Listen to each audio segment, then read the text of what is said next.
Hi hello friend, உங்கள் வீட்டில் பிரியாணி மீந்துருச்சா? அப்போ இந்த டிப்ஸ் உங்களுக்காண்டி தான். ஒரு கடாயில் எண்ணெய் சேர்த்துட்டு 2 முட்டை சேர்த்துக்கிறேன். இதை செய்கிறதுனால உங்களுக்கு குவான்டிட்டி கொஞ்சம் அதிகமாகவும் டேஸ்ட்டு சூப்பராகவும் இருக்கும்.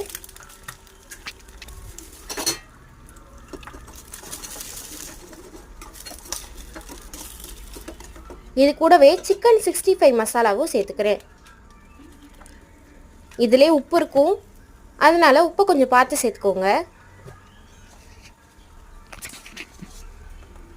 உப்பு சேர்த்துட்டு நல்லா ஃப்ரை பண்ணிக்கிறலாம்.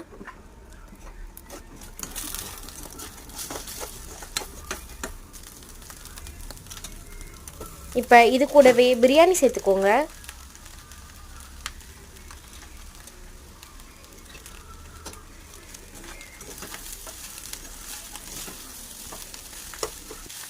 இதை நல்லா ஃப்ரை பண்ணுங்கள். ரைஸுமே ஒரு மாதிரி நல்ல ப்ரௌனிஷாக வரணும், அந்த அளவுக்கு ஃப்ரை பண்ணிக்கோங்க.